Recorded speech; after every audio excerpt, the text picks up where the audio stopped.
හරි මේ සූත්‍රය ඇත්තටම ටිකක් ගැඹුරුයි. එතකොට මේක ටිකක් හොඳට අහන්න ඕනේ. ඒ අහනකොට අපිට ලොකු වටිනා අර්ථයක් ලැබෙනවා. ඊට පස්සේ මේ බඳු සූත්‍රවල අර්ථය බලාගෙන තමයි අපිට මේ ප්‍රතිපදාව කියන ටික ගොඩ නැගෙන්නේ. ඒ නිසා මේ දැන් පැහැදිලි කරලා දෙන්න යන සූත්‍රය හැම දිනකටම මතක් කරන්න පුළුවන් තරම් හොඳට අහගෙන ඉන්න, හිත කොහාටවත් යන්න නොදී, වෙනත් අරමුණකට යන්න නොදී ඕනකමින් අහගෙන ඉන්න කියලා. එතකොට මේ සූත්‍රයේ තියෙන්නේ බුදුරජාණන් වහන්සේ දේශනා කළ ත්‍රිපිටක ධර්මයේ සංයුක්ත නිකායේ 3 වෙනි කාණ්ඩයේ තියෙන්නේ. එතකොට කන්ද සංයුත්තේ අත්දීප වර්ගයේ තියෙනවා සමනුපස්සනා කියලා සූත්‍රය. මෙන්න මේ සමනුපස්සනා සූත්‍රයේ ගොඩාක් හොඳ ගොඩාක් වටිනා අර්ථයන් පැහැදිලි කරලා දෙන සූත්‍රයක්. එතකොට මෙන්න මේ සූත්‍ර දේශනාව මුදවට අහන්න කියලා මතක් කරනවා. සාක්ෂාත් බුදුරජාණන් වහන්සේ දේශනා කරනවා සවැත් නුවර වැඩ ඉන්න කාලයේදී යේහි කේච වික්කවේ සමනාවා බ්‍රාහ්මනාවා අනේක විහිතං අත්තානං සමුනුපස්සමානා සමුනුපස්සන්ති සබ්බේතේ පංච උපාදානස්කන්ධේ සමුනුපස්සන්ති ඒතේ සංවා අඤ්‍යතර. බුදුරජාණන් වහන්සේ දේශනා කරන මහණෙනි යම් කිසි ශ්‍රමණයෙක් වේවා බ්‍රාහ්මණයෙක් වේවා නොඑක ආකාරයෙන් ආත්මයක් ගැන මෙනෙහි කරනවා නම් ඒ හැම කෙනෙක්ම මේ පංච උපාදානස්කන්ධයක්ම මෙනෙහි කරනවා. එහෙම නැත්නම් පංච උපාදානස්කන්ධයම ආත්ම විදිහට මෙනෙහි කරනවා. ඒ තේසන්ව විතර නැත්නම් එහි එක් එක් කොටසක් හෝ මෙනෙහි කරනවා කියලා. එතකොට මේ ලෝකේ යම් කිසි ශ්‍රමණයෙක් හෝ බ්‍රාහ්මණයෙක් හෝ ආත්මයක් ගැන මෙනෙහි කරයි නම් ඒ අය මෙනෙහි කරන්නේ මේ රූප වේදනා සංඥා සංකාර විඥාන කියන මේ පංච උපාදාන ස්කන්ධයක්ම ආත්ම විදිහට මෙනෙහි කරනවා. ඒ ස්කන්ධ පංචකය හෝ ස්කන්ධ පංචකෙන් එකක් දෙකක් හෝ ආත්ම විදිහට මෙනෙහි කරන එක තමයි කරන්නේ. එතකොට බුදුජානක මහත්මිය දේශනා කරනවා ඉද වික්කවේ අසුතෝ පුතජනෝ අරියාණං අදස්සාවි අරිය ධම්මස් අකෝවිදෝ අරිය ධම්මේ අවිනීතෝ සත්පුරුෂාණං අදස්සාවි සත්පුරුෂ ධම්මේ අකෝවිදෝ සත්පුරුෂ ධම්මේ අවිනීතෝ. ඔන්න හොඳ කාරණාවක් කියන එකනේ. ඉද වික්කවේ මහණෙනි මෙහි අසුතෝ පුතජනෝ අසුතෝ පුතජනය අරියාණං අදස්සාවි අරිය ධම්මස් අකෝවිදෝ අරිය ධම්මේ අවිනීතෝ සත්පුරුෂං අදස්සාවි සත්පුරුෂ ධම්මේ අකෝවිදෝ සත්පුරුෂ ධම්මේ අවිනීතෝ. අන්න අසුතවත් කියන්නේ අහලා හිතලා නැති ඇසු පිරුතෙන් නැති කියන එකයි අසුතවත් කියන්නේ. අසුතවත්කම නිසායි පෘතජ්ජනෝනේ. එතකොට අසුතවත් පෘතජ්ජනෝනේ කොහොමද? ආර්යයන් වහන්සේලාව නුවණින් දැක්කේ නැති, ආර්ය ධර්මයේ දක්ෂ නැති, ආර්ය ධර්මයේ හික්මුනේ නැති සත්පුරුෂයෝ කවුද කියලා නුවණින් දැක්කේ නැති, සත්පුරුෂ ධර්මය මොකක්ද කියලා සත්පුරුෂ ධර්මයේ දක්ෂ නොවුණු, සත්පුරුෂ ධර්මයේ හික් නොවුණු කෙනාට කියනවා අන්න අසෘතවත් කියලා. අසෘතවත් කියන්නේ කවුද? ආර්යයන් වහන්සේලා නුවණින් දැකලා නැහැ, ආර්ය ධර්මයේ අදක්ෂයි, ආර්ය ධර්මයේ හික්මලා නැහැ. සත්පුරුෂයන් නුවණින් දැකලා නැහැ, සත්පුරුෂ ධර්මයේ හික්මලා නැහැ, සත්පුරුෂ ධර්මයේ දක්ෂ නැහැ, සත්පුරුෂ ධර්මයේ හික්මලා නැති කෙනාට කියනවා අසෘතවත් කියලා. අන්නේ බඳු අසෘතවත් පුතජනය. පුතජන කෙනා මෙන්න මේ විදිහට හිතනවා. රූපං අත්තතෝ සමුපස්සති. රූපය ආත්මයක් හැටියට දකිනවා. ආත්මයක් විදිහට මෙනෙහි කරනවා. ඔය යම් ශ්‍රමණ බ්‍රාහ්මණයෝ හිතන ආකාරයේ. එතකොට ශ්‍රමණ බ්‍රාහ්මණ ලෝකේ යම් යම් ආකාරයකට හිතයිද ඒ විදිහට තමයි අනිත් ප්‍රජාව හිතන්න ගන්නෙ. කොතනක හරි කොයි තැනක හරි යම් ශාසනයක මුල් වෙනවා නම් ඒ මුල් වෙන කෙනා අනුව තමයි ඊගාවට අනිත් ප්‍රජාව දිවෙන්නේ යන්නේ. එතකොට මෙතනදී ඒ වගේ ආර්යයන් දන්නේ නැති ආර්ය ධර්මයේ දක්ෂ හික්මිලා නැති කම නිසා අසෘතවත් කෙනා රූපය ආත්ම විදිහට දකිනවා. රූපං අත්තතෝ සමුපස්සති. රූපය කියන්නේ ආත්මයක් කියලා දකිනවා. එහෙම නැත්නම් රූපවන්තං වාත්තාන. ආත්මය රූපවත් එකක් කියලා දකිනවා. එහෙම නැත්නම් අත්ත නීව රූපං. රූපය කියන්නේ ආත්මයට හිත එකක් කියලා දකිනවා. රූපස්මින් අත්තාන නැත්නම් ආත්මය රූපයේහි කියලා දකිනවා. ඔතන තියෙනවා දැන් මම කරුණු හතරක් මතක් කළා. මේ කරුණු හතර රූපය ආරම්භය හතරාකාර දිට්ඨියක් ඇති වෙන ආකාරය. ඒකෙදී මේ දිට්ඨිය තුල උච්ඡේද සාස්වත කියන අන්ත දෙකක් තියෙයි. මෙතන කරුණු ටිකක් දැන ගැනීමත් එක්කම මතක් කරගන්නම් මම පස්සේ මේකේ අර්ථයට ගේන්නම්. එතෙන්දී රූපං අත්තතෝ සමුපස්සති. රූපය ආත්ම වශයෙන්ම දකිනවා කියන තැනක තියෙන උච්ඡේද දෘෂ්ටිය. මොකක් නිසාද? රූපය කියන එක ආත්මයක් හැටියට දකිනකොට එබඳු කෙනාට අදහසක් එනවා මේ විඥානේ නිරුද්ධ වුණාට පස්සේ මරණයෙන් පස්සේ රූපයේ සම්පූර්ණ නැති වෙලා යනවා. සිඳිලා වෙනසලා විනාශ වෙනවා. ඒ තමයි මගේ ආත්මය තමයි මේ විනාශ වෙන්නේ. ආය මත්තේ ඉපදෙන්නේ නැහැ කියන අදහස තියෙනවා රූපේ ආත්ම විදිහට දකින කෙනාට. ඒතර රූපේම ආත්ම විදිහට දකිනකොට රූපේ ආත්ම විදිහට දකින තැනක තියෙනවා උච්ඡේද දෘෂ්ටිය. රූපය නැති වෙනකොට ආත්මය නැති වෙනවා, සිඳෙනවා, විනාශ වෙනවා, මරණයෙන් පස්සේ නැහැ.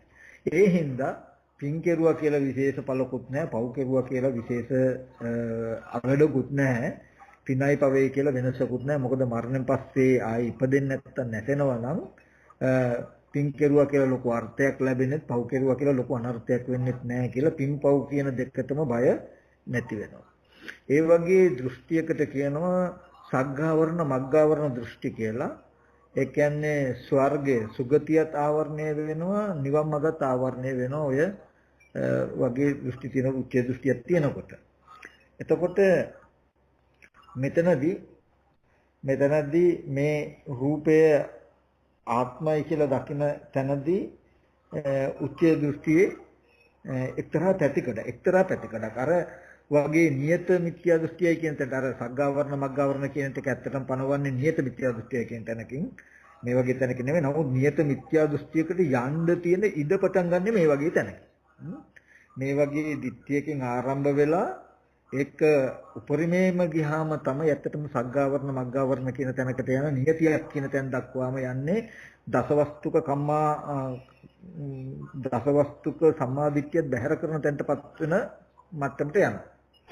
ඒ දිට්ඨියක එබඳු දිට්ඨියක ආරම්භය තමයි මේ සක්කාය දිට්ඨිය කියන තැනක තියෙන උච්චේ දෘෂ්ටියේ ආරම්භය.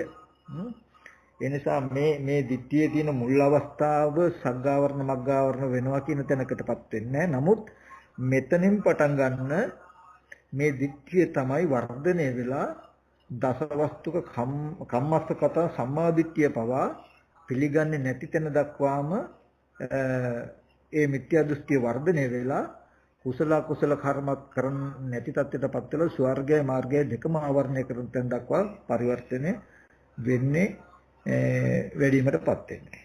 ඒකේ මුල් හරිය මේ. එතකොට රූපං අත්තතෝ සමුපස්සති කියන තැනක තියෙන්නේ උච්චේ දෘෂ්ටිය. ඊට පස්සේ දෙවෙනි එකේ තියෙන්නේ රූපවන්තං වාත්තාන. ඒ කියන්නේ ආත්මයේ රූපවත් එකක් හැටියට දකිනවා. ආත්මයක් තියෙීමට නැත්තම් මේ සත්‍යයක් ඒ කියන්නේ ආත්මය දැන් රූපවත් විදිහට තියෙයි. හැබැයි මේ රූපය මොනවා හරි දෙයකින් විනාශ වුණොත් නැති වුණොත් මගේ ආත්මය වෙනත් ආකාරයකට පරිවර්තනය වෙන්න පුළුවන්. දැන් ආත්මයේ රූපවත් විදිහට තියෙනවා. හැබැයි ආත්මයේ රූපවත් විදිහට තිබුණට ආත්මය කියන එක වෙනත් ආකාරයකට පරිවර්තන වෙන්න පුළුවන් කියන අදහස ඒකේ තියෙනවා රූපවන්තං අත්තා. තාපතකින් තියෙනවා අත්ත නීවා රූපං. ඒ කියන්නේ රූපේ ආත්මයට හිත එකක්. රූපය කියන්නේ ආත්මය නෙමෙයි. හැබැයි ආත්මය කියන එක පවතිනද මේ රූපය කියන එක හිත එකක්. ඊට පස්සේ තියෙනවා රූපස්මින් අත්තාන. රූපය ආත්ම නෙමෙයි. හැබැයි ආත්මයට බැසගෙන ඉන්න ආත්මයට පවතින්න පුළුවන් භූමියක් හදලා තියෙන්නේ මේ රූපය කියලා. රූපයම ආත්මය හැටියට රූපය ආත්මය රූපවත් එකක් හැටියට රූපය ආත්මයට හිත එකක් හැටියට ආත්මය රූපේ දැසගත් එකක් හැටියට කියලා මේ වගේ හතර ආකාරයකින් රූපය ගැන දිට්ඨියක් ඇති කරගන්නවා. කවුද මේ ටික ඇති කරගන්නේ? බුද්ධ ආදී ආර්යයන් වහන්සේලා නුවණින් දැක්කේ නැති ආර්ය ධර්මයේ දක්ෂ නැති ආර්ය ධර්මයේ හික්මුනේ නැති සත්පුරුෂ ධර්මයේ දක්ෂ නැති හික්මිලා නැති අසුතවත් කෙනා තමයි මේ විදිහට හිතන්නේ. ඊට පස්සේ ඒ විදිහටම වේදනා අත්තෝ සම්නුපස්සති වේදනාව ආත්ම වශයෙන් හෝ දකිනවා. එතකොට වේදනාවන්තං වාත්තන වේදනාව ආත්මය වේදනාව ආත්මවත් විදිහට දකිනවා. වේදනාව ආත්මයට හිත එකක්. මේ ආත්මේ වේදනාවයි තියෙනවා කියලා මේ වගේ හතර ආකාරයකට වේදනාව කෙරෙහි දකිනවා. සංඥාව කියන්නේ හඳුනනවා. එතකොට සංඥාව කෙරෙත් මේ වගේම හතර ආකාරයක් තියෙනවා. එතකොට සංඥාව කියන එක මේ වගේ හතර ආකාරයක් සංඥාව කියන එක මේ වගේ හතර ආකාරයක් තියෙන නිසා විඥානය කියන සංකාරය කියන එකත් විඥානය කියන එකත් මේ වගේම අර රූපය ගැන කිව්වා වගේ හතර ආකාරකින් තියෙනවා. මෙන්න මේකට කියනවා 20 ආකාර සක්කාය දිට්ඨිය කියලා. රූපය ගැන, වේදනාව ගැන, සංඥාව ගැන, සංඛාරය ගැන, විඥානය ගැන ඒ ධර්මිය ආත්මවත් විදිහට හෝ ආත්මයට හිත හෝ ආත්මවත් එකක් හෝ ආත්මයේ එහි පිහිටා තියෙන විදිහට හෝ දකින්නවා කියන මේ බඳු අදහස් හැම වෙලාවෙම ඇති වෙනව නම් ඇති වෙන්නේ අසුතවත් කෙනාට. අසුතවත් කියලා කියන්නේ බුද්ධ ආදී සත්පුරුෂයෝ බුද්ධ ආදී ආර්යයන් වහන්සේලා නුවණින් දැක්කනම් සත්පුරුෂ ධර්මය අහලා ඒකේ දක්ෂණ ඒකේ හික්මිලා තියෙනවා නම් එයා කවදාවත් රූපේ මේ විදිහට හිතන්නේ හෝ හඳුනගන්නේ නැහැ. වේදනා සංඥා සංකාර විඥාන කියන ටික මේ විදිහට හිතන්නේ හඳුනගන්නේ නැහැ. නමුත් ඒ බුද්ධ ආදී ආර්යයන් වහන්සේලා නුවණින් නොදැක්කා වූ ඒ ධර්මයේ අහලා දක්ෂ නොවුණු ඒ වගේම එහි හික්මුනේ නැති එකේ ප්‍රතිඵලයක් තමයි අසෘතවත් කියන එක. ඒ අසෘතවත් කෙනා හිතන ආකාරය තමයි මෙන්න මේ විදිහට නැත්තම් හැඟීම් පවත්වනවා මෙන්න මේ විදිහට රූපය තමයි මේ මගේ ආත්මයම. නැත්තම් මගේ ආත්මය රූපවත් එකක් කියලා මේ විදිහට ආත්ම සංඥාවක් මේ ස්කන්ධ හතර කෙරෙහි ඇති කරගන්නවා.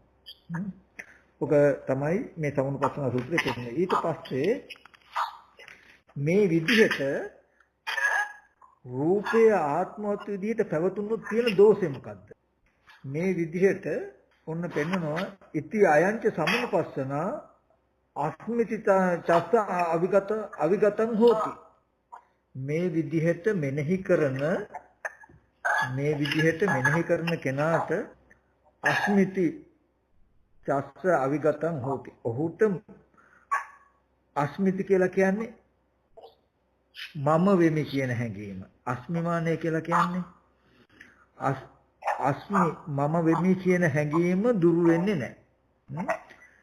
මේ මම වෙමි කියන හැඟීම දුරු වෙන්නේ නැත්තේ කාටද? රූපේ ආත්ම විදිහට හෝ රූපේ ආත්මවත් විදිහට හෝ රූපේ ආත්මයේ හිත විදිහට හෝ රූපේ කෙරෙහි ආත්මය තියනවා කියන හැඟීම ඇති කලෙහි මම වෙමි කියන අස්මිමානය උපදිනවා. වේදනා සංඥා සංඛාර විඥාන කියන ධර්මතා හතරක් ඒවා ආත්ම විදියට හෝ ආත්මවත් විදියට හෝ ආත්මයට හිත විදියට හෝ ඒ තුල ආත්මය තියනවා කියන හැඟීමක් කෙනෙකුට තිබුණොත් ඒ තියෙන එකේ දෝෂය තමයි මොකක්ද? මම වෙමි කියන හැඟීම ඇති වෙන එක. ඊට පස්සේ අස්මිති කෝපන භික්කවේ අවිගතේ පංචන්නං ඉන්ද්‍රියාණං අවක්ඛන්ති හෝති. මේ අස්මිති කෝපන භික්කවේ අවිගතේ මහණෙනි ඒ මම වෙමි කියන හැඟීම දුරු නොවුණු කල්හි මම වෙමි කියන හැඟීම දුරු නොවුණු කල්හි පංචන්නං ඉන්ද්‍රියාණං අවක්ඛන්ති හෝති. මේ පංචේන්ද්‍රයන්ට දැස ගන්නවා. ඒ මම වෙමි කියන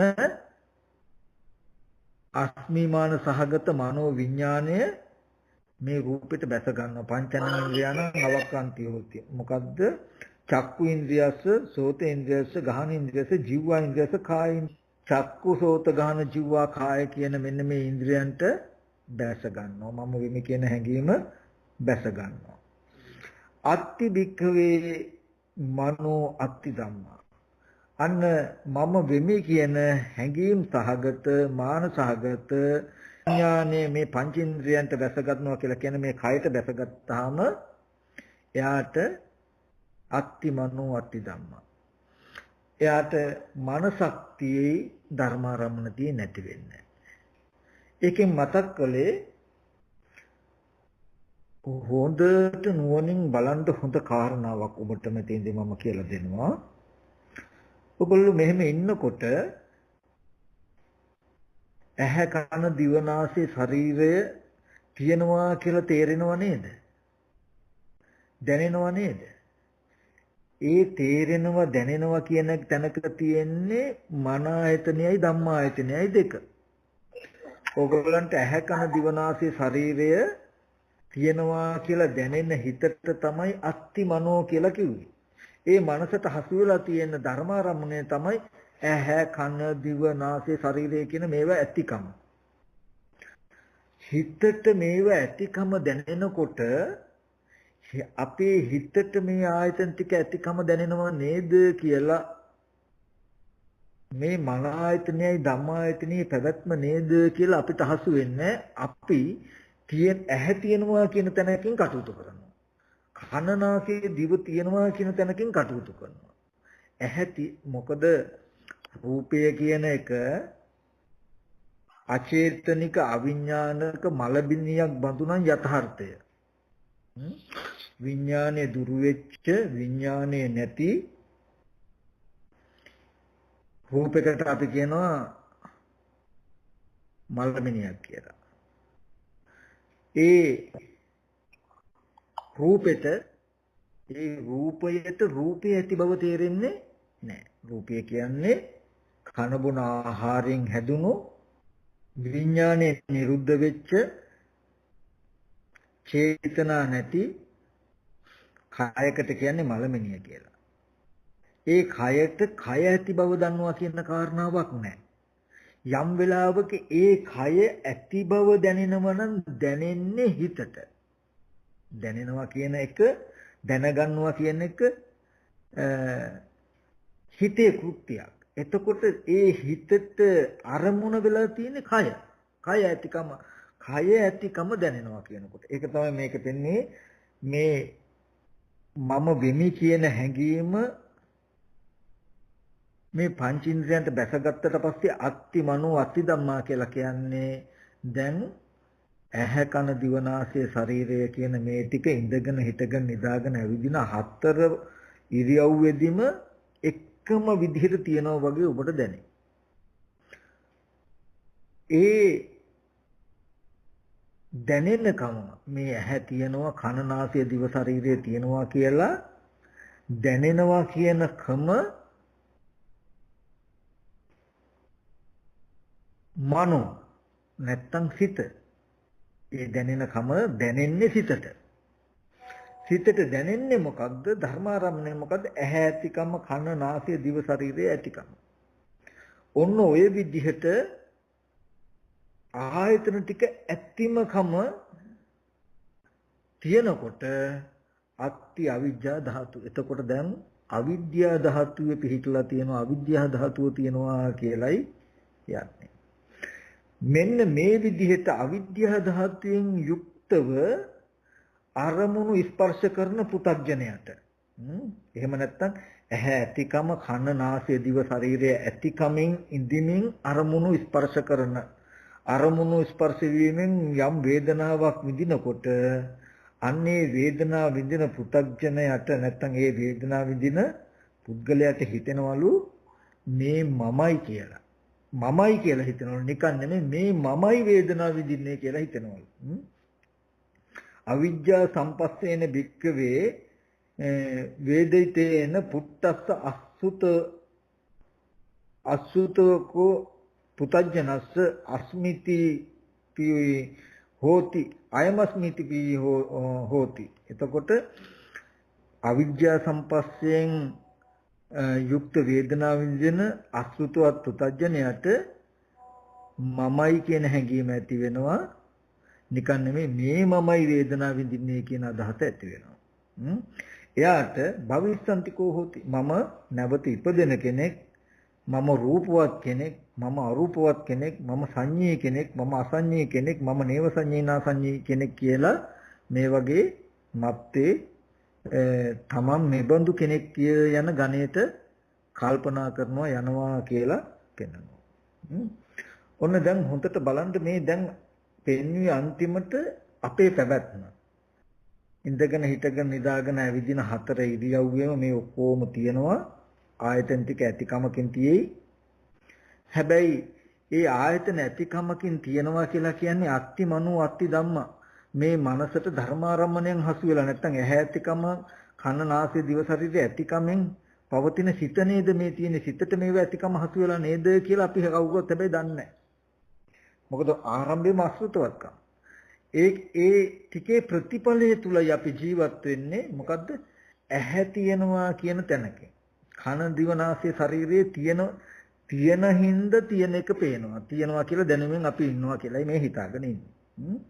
එතකොට එබඳු විදිහකට වේදනා විඳිනකොට චක්කු සම්පස්ස, සෝත සම්පස්ස, ගහන සම්පස්ස, ජීව සම්පස්ස, කාය සම්පස්ස කියලා මේ කුමන හෝ ස්පර්ශයෙන් වේදනාවක් විඳිනකොට ඒ වේදනාව විඳින කෙනා ඒ වේදනාවට කියන අවිජ්ජා සම්පස්සේ කියලා. ඒ අවිජ්ජා සම්පස්යෙන් වේදනාව විඳින පුතඥ කෙනාට මමයි කියලා හිතෙනවා, මේ මමයි කියලා හිතෙනවා. මේ වේදනාව විඳින්නේ මම නිකන් නෙමෙයි මේ මමයි ඒක විඳින්නේ කියලා හිතේ. එතකොට ඔන්න හොඳට බලන්න යම් කිසි කෙනෙකුට යම් වේදනාවක් විඳිනකොට නැත්තම් මම නිකන් නෙමෙයි මේ මම කියලා මේ ආයතන ටික පෙන්වන්න පුළුවන්. මේ මම කියලා පෙන්වන්න පුළුවන්. මේ මමයි වේදනාව විඳින්නේ කියලා කෙනෙකුට පෙන්වන්න පුළුවන් නම් කෙනෙකුට හිතෙනවා නම් ඒ හිතෙන තැනක තියෙන්නේ අවිජ්ජා සම්පස්යෙන්. එහෙම උනේ කුමක් නිසාද? ඒ වේදනාව විඳිනකොට ඒ වේදනාව විඳින්නේ මම, මේ මමයි වේදනාව විඳින්නේ කියලා හිතෙනවා නම්, දැනෙනවා නම්, හැඟෙනවා නම් එහෙම උනේ මොකක් නිසාද? ආස්මි මම වෙමි කියන හැඟීම් සහගත විඥානයේ මේ කයට බැසගත්ත නිසා.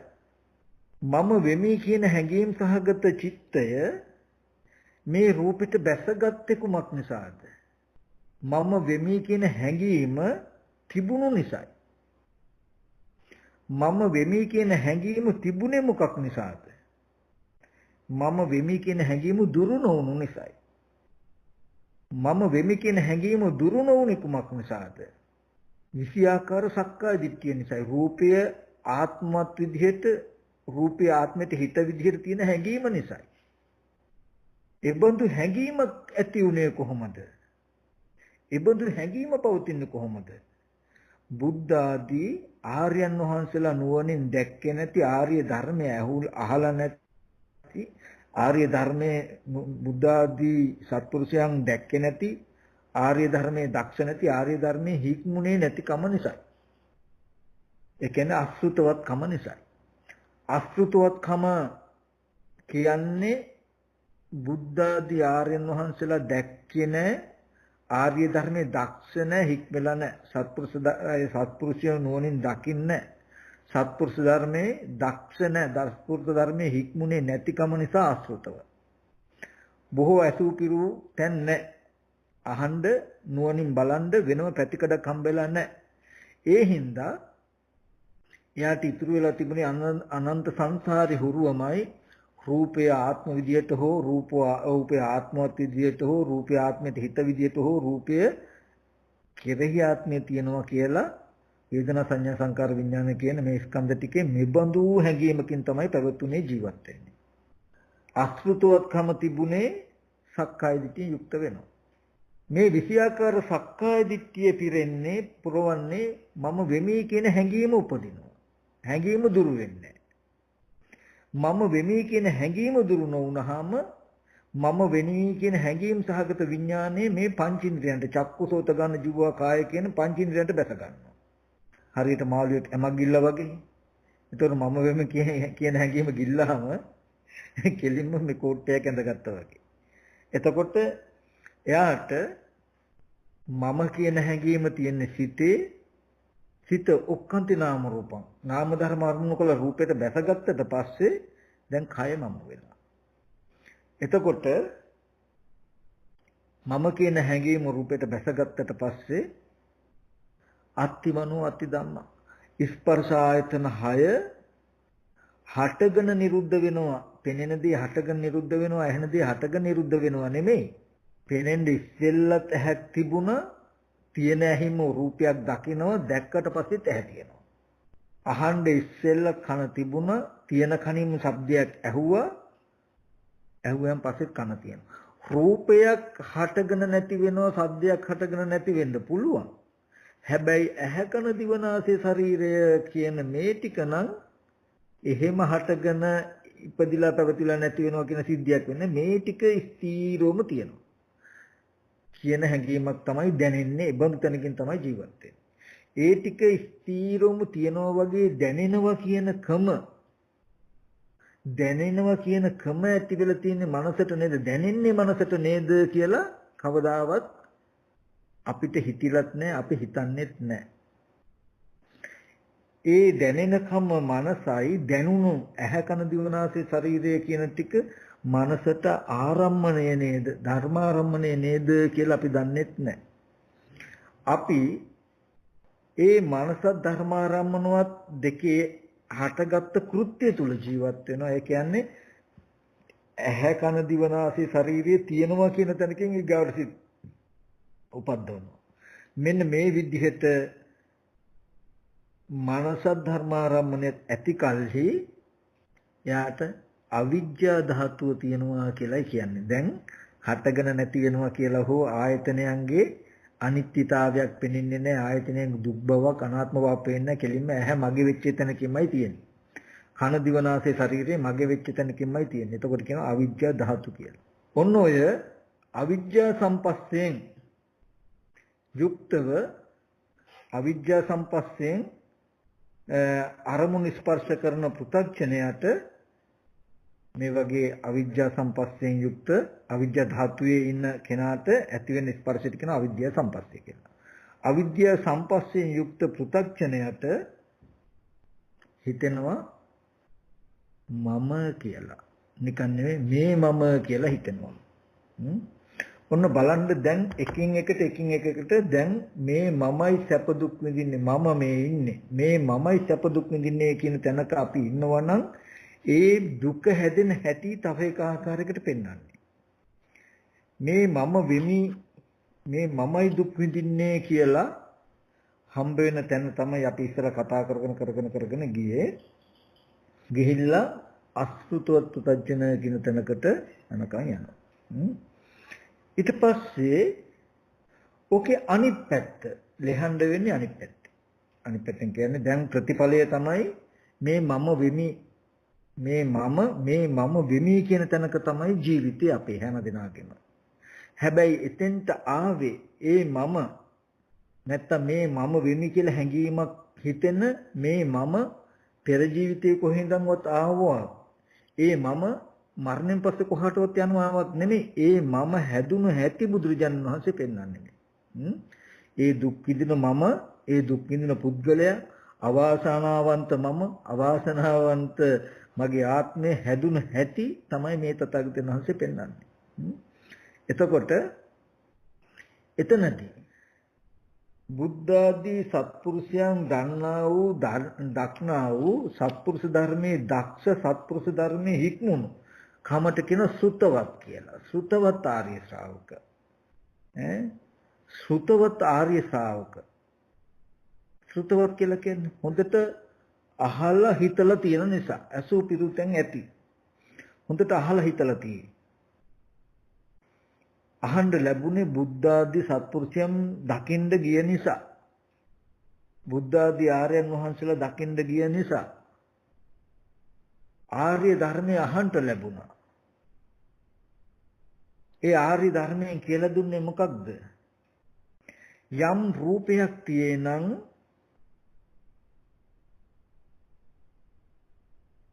චත්තාරෝච මහ භූතා චතුන්නංච මහ භූතං උපාදාය රූපං.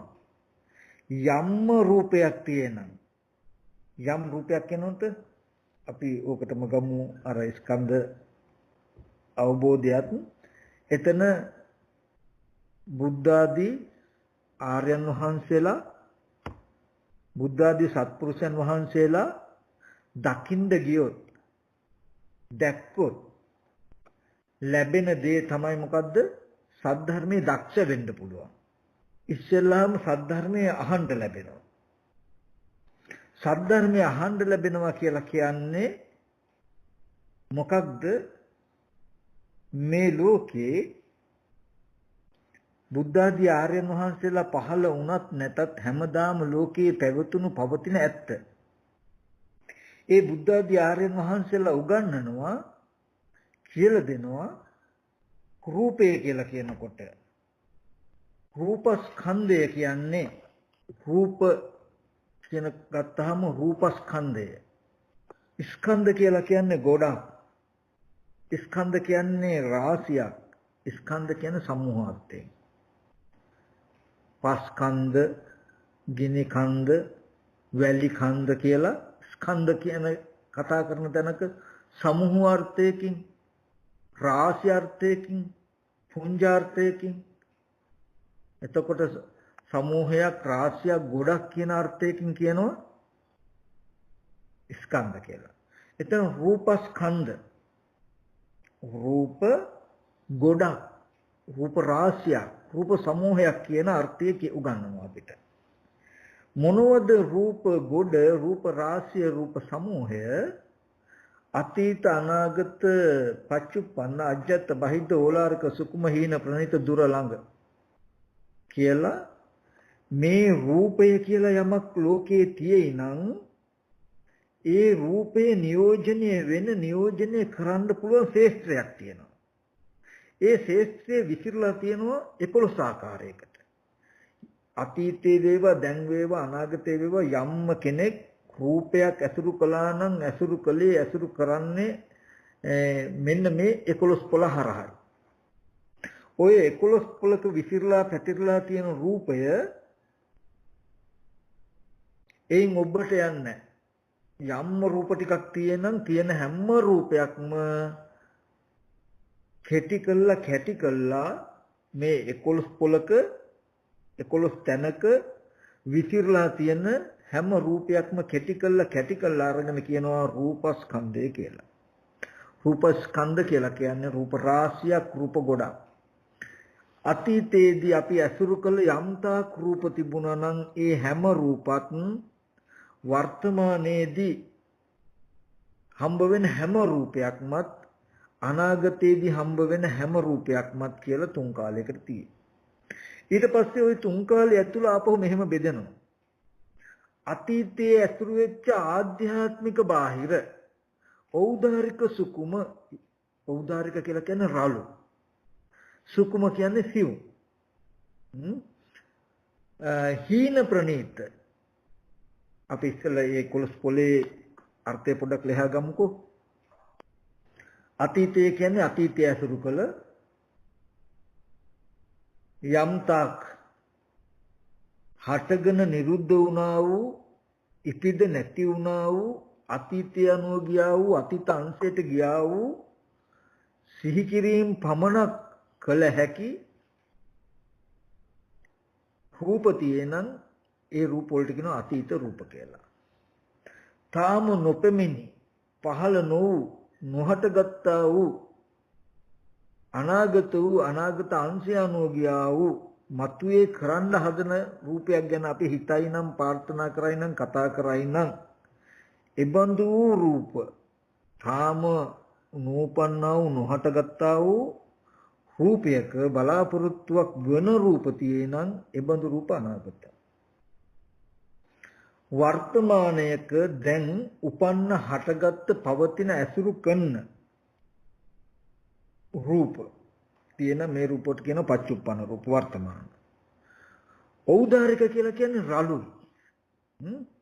ඖදාරික කියලා කියන්නේ රළු කියන එක. ඒ කියන්නේ ඇහැ කන දිව නාසය ශරීරය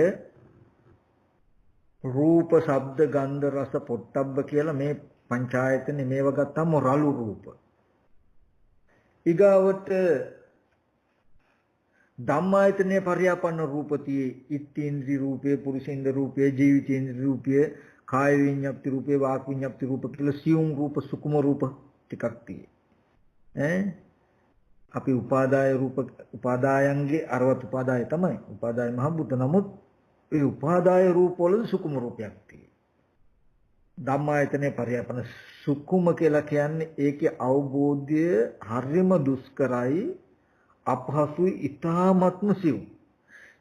චේතනා මාත්‍රයකින් වෙනස් වෙන මට්ටමේ රූප. ඒක ධම්මායතනේ පරියාපන රූප කියලා කියන්නේ සිතුවිලි මාත්‍රයකින් උපදින සිතුවිලි මාත්‍රයකින් වෙනස් කරන්නට පුළුවන් වන විදිහේ දකින්න කිසි වෙලාවක අල්ලන්න බැරි සියුම් රූප තියෙයි. අපි නිකමට ගත්ත තීනෙන් පෙනෙන රූප වගේ එතකොට මේ රූප වලට කියනවා සියුම් රූප කියලා. කෙටියෙන් ගත්තාම ඉන්ද්‍රිය රූපය පුරුෂේන්ද්‍ර රූපය එතකොට රූප ජීවිතේන්ද්‍රිය කාය විඤ්ඤාප්ති රූපේ වාග් විඤ්ඤාප්ති රූපය එතකොට අවකාශ ධාතු රූපස ලහුතා මුදිතා කම්මඤ්ඤතා කියලා පෙන්වන සියුම් රූප ටිකක් තියෙයි. අන්න ඒ ටික දකින්න සියුම් රූප කියලා. මෙන්න මේ වගේ සියුම් රූප ඖදාරික සියුම්. ඒක ඖදාරික සියුම් බව ඒ ධර්මතාවයට සාපේක්ෂ අපි කියමු මිනිස්යන්ගේ මට්ටමේ ආහාරය රළු දෙවියන්ගේ මට්ටමේ ආහාරය සියුම් දෙවියන්ගේ මට්ටමේ ආහාරය රළු ඒට බ්‍රහ්මයන්ගේ මට්ටමේ ආහාරය සියුම් මේ විදිහට ඒ පැවැත්මට අනුව ආහාරයේ ඖදාරික සුකුම බව දත යුතුයි. ඒ වගේ මේ අරමුණු වලත් ඒ ධර්මතාවයන්ට සාපේක්ෂව ඖදාරික සුකුම බව දත යුතුයි. කන බොන බත්පාන් කව්පි මුංගට වගේ තැනකට සාපේක්ෂව කිරි ටිකක් බටර් ටිකක් වගේ දෙයක් ගත්තොත් සුකුම. ඒකට සාපේක්ෂව සියුම් ආහාර උජාවක් තියෙන සුකුම යන්න ඒ වගේ ඖදාරික සුකුම බව ඒ ධර්මතාවයට සාපේක්ෂව දත යුතුයි. එතකොට ඖදාරික සුකුම හීන ප්‍රණීත කියලා කියන්නේ ලෝකයා විසින් පිළිකුල් කරන, බැහැර කරන, නිඳා කරන, අවමන් කරන රූප තියෙනම් ඒ රූප වලට කියනවා හීන රූප කියලා.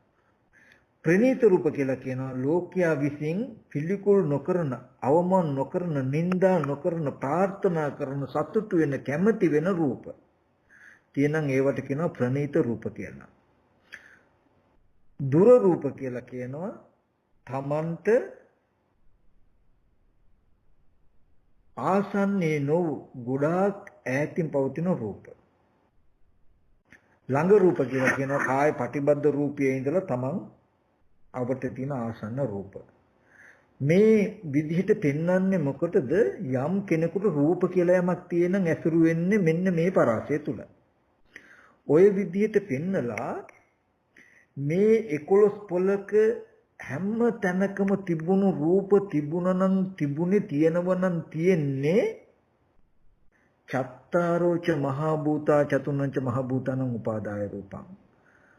පඨවි ආපෝ තේජෝ වායෝ කියන සතර මහා ධාතු සහ සතර මහා ධාතු නිසා පවත්නා උපාදාය රූපයි කියලා බුදුරජාණන් වහන්සේ විග්‍රහ වාක්‍යයකින් රූපය පෙන්නනවා. මේ 11 පොළම ආවරණය වෙන්නේ 11 පොළ හොඳට විස්තර කළා.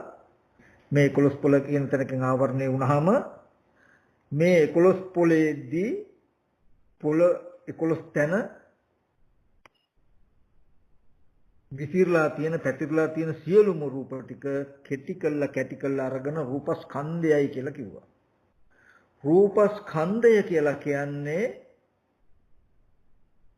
රූප ගොඩක්, රූප රාශියක්, රූප සමූහයක්. ඒ කියන්නේ මේ සියලුම තැන් වල තියෙන රූප වල අර්ථය එකතු කළා. ඒ හැම රූප ටිකම එකට එකතු කළා, කැටි කළා මිටියකට බැඳලා රූපය කියන එකට අර්ථයක් දෙන ඔය ඔක්කොම රූප සතර මහා ධාතු හා උපාදාය රූපයි කියලා. ඔන්න දැන් මේකෙන් කියන්නේ අපි හිතාගෙන හිටියේ මිනිස්යන්ගේ රූප තියෙනවා, දෙවියන්ගේ රූප තියෙනවා, බ්‍රහ්මයන්ගේ රූපය තියෙනවා, නිර්සත්තුන්ගේ රූප තියෙනවා, දෙමව්පියන්ගේ රූප, සහෝදරයන්ගේ රූප, නැත්නම් යාළු මිත්‍රයන්ගේ රූප, තිරසංගත සත්තුන්ගේ රූප කියලා මේ වගේ අපි අතීත අනාගත දෙකේ අපි අසුරු කරන්නේ රූපවල පුද්ගල සංඥාවේ, ආත්ම සංඥාවේ. නමුත් බුදුරජාණන් වහන්සේ මේ යථාභූත ස්වභාවයේ ස්කන්ධ අර්ථය, රාශි අර්ථය, සමූහ අර්ථය අර්ථ ගන්වලා ඒ ස්කන්ධ ඒ තැන් වල තියෙන ඔක්කොම ටික කැටි කළා පෙන්නනවා. චත්තාරෝච මහ භූතා චතුනංච මහ භූතං උපාදාය රූප. සතර මහා ධාතුයි සහ උපාදාය රූපයි කියලා. ඊට පස්සේ දැන් මේ කාටද මේ ටික ලැබෙන්නේ? බුද්ධ ආදී ආර්යයන් වහන්සේලා දකින්න ගිය සත්පුරුෂයන් දකින්න ගිය කෙනාට දැන් ওই විදිහට දැන් අහන්න ලැබෙනවා. ඉස්සෙල්ලා අසෘතවත්. එයා ගියා ආර්යයන් දකින්න, සත්පුරුෂය දකින්න ගියා. දකින්න කියන ඇසුරට ගියා. හම්බ වෙන්න ගියා, සම්බන්ධ වෙන්න ගියා. පෛරුපාසනය කරන්න ගියා. ගියාම සද්ධර්මය අහන්න ලැබෙනවා කියලා කියන්නේ රූපය කියන එක ඔන්න ඔය විදිහටයි කියලා රූපය කියන එක ස්කන්ධාර්ථය ධාතු අර්ථය පෙන්නලා මහ භූතය සහ උපාදාය රූපයි කියලා පෙන්වනවා. පෙන්නලා මහ භූත කියන්නේ ඇයි? තව ටිකක් ඒක විග්‍රහ කරලා දෙනවා. මොකද යම්තාක් ප්‍රශ්න, යම්තාක් ගැටලු, යම්තාක් අනවබෝධය තියේද ඒ තාක් ඒ ටික දුර වෙන තාක්. යම්තාක් නොදන්නාකම, නොදක්නාකම තියෙන ඒ තාක් දුර වෙලා දන්නා දක්නාකම ඇති වෙන තාක්. යම්තාක් අසෘතවත්කම තියෙන ඒක ටික දුර වෙලා සෘතවත්කම ඇති වෙන තාක්. තමන්ව දක්ෂයෙක් කරනවා. ඒක තමයි සත්පුරුෂ ධර්මයේ, සත්පුරුෂයන් දැකීමේ, ආර්යයන් දැකීමේ තියෙන වටිනාකම. ඊගාවට අර 11 කුලක ඇති තියෙන රූප සතර මහා ධාතු සහ උපාදාය රූපයි කියලා ප්‍රධාන මාතෘකා වශයෙන් රූපය හඳුන්වලා දුන්නා. ඊට පස්සේ නිर्देश වශයෙන් විස්තර කරනවා සතර මහා ධාතු කියලා කියන්නේ මොකක්ද? පඨවි ධාතු, ආපෝ ධාතු, තේජෝ ධාතු, වායෝ ධාතු. මේ සතර මහා ධාතුයි. උපාදාය රූපය කියලා කියන්නේ මහ භූතයන් නිසා, මහ භූතයන් ඇසුරු කරගෙන මහ භූතයන්ගෙන් වෙන් නොවි පවතින, මහ භූතයන් නිසාම පවතින රූප ටිකට කියන උපාදාය රූප කියලා. උපාදාය කියන්නේ ඇසුරු කරගෙන පවතින රූපයි කියලා නිर्देश වශයෙන් පෙන්නනවා. ඊට පස්සේ ඒක තව පැත්තකට අරගෙන ගිහිල්ලා පටිනිर्देश වශයෙන් වඩාත් විස්තර කිරීම වශයෙන් පඨවි කියලා කියන්නේ තද රළු කාර්කස ස්වභාවයක් තියෙන ආධ්‍යාත්මික බාහිරව කෙනා ඉන්න වටපිටාවට සමාන කළා. යාචිකාච අජ්ජත්තිකාච පඨවි ධාතු, බාහිරාච පඨවි ධාතු, පඨවි ධාතු රේවේස. ආධ්‍යාත්මික පඨවි ධාතුව, බාහිර පඨවි ධාතුව තියෙන මේ දෙක සමාන කළා පෙන්නනවා හොඳට. පඨවි ධාතුවේ පඨවි සංඥාව ඇති කරගත්තට පඨවිය පිරිසිඳ දකින්න නැතිකම හින්දා මම ආයනය කරන්න පුළුවන්. මම කියලා හිතන්න පුළුවන්. හින්දා පඨවිය පිරිසිඳ දකින්න විදිහට උගන්වනවා. කොහොමද ඊට පස්සේ බුදුරජාණන් වහන්සේ පෙන්නනවා පඨවිය කියලා කියන්නේ තද රළු කාර්කස ස්වභාවය. යමක් දරාගෙන ඉන්න පුළුවන් කමේ කෘත්‍යයක් කරන තද රළු කාර්කස ස්වභාවයට පඨවි කියලා කියනවා. ස්වභාවය. ඔකට අපි පඨවි කියනකොට සමහර විටක පාලි භාෂාවක භාෂාවෙන් පෙන්වන මේ ධර්මයේ අර්ථය අපිට ඒ විදිහට ඇඟට දැනෙන්නේ නැති වෙන්න පුළුවන්. නමුත් මේ අර්ථයට 100%ක්ම සමාන කරන්න බැරි වුණාට අපේ භාෂාවෙන් කතා කළොත් අපි පොළොව කියලා කිව්වොත් පස් කියලා කිව්වොත් ඇත්තටම පස් කියන අර්ථයට වඩා පඨවි කියලා කියන තවත් ඒ අර්ථයම ගොඩාක් ගැඹුරට අරගෙන ගිය යථාර්ථයක්. නමුත් අපි ගත්තොත් පස්දිය ගිනිසුලන් කියන තැනක ඒ වගේ මේ අපිට නිකන් පස්දිය ගිනිසුලන් කියන තැන ගත්තාම කිසි වෙලාවක සත්‍ය පුද්ගලයෙක් කියලා හිතෙන්නේ නැහැ. ඒ වගේම ආත්මයක් කියලා හිතෙන්නේ නැහැ. ඒ වගේම ආත්මයට හිත කෙනෙක් හිත දෙයක් කියලා හිතෙන්නෙත් නැහැ. ආත්ම වද්දයක් කියලා හිතෙන්නෙත් නැහැ. ආත්මය එහි ඇතුලේ තියෙනවා කියලා හිතෙන්නෙත් නැහැ අපිට පස් ටිකක් ගත්තොත්.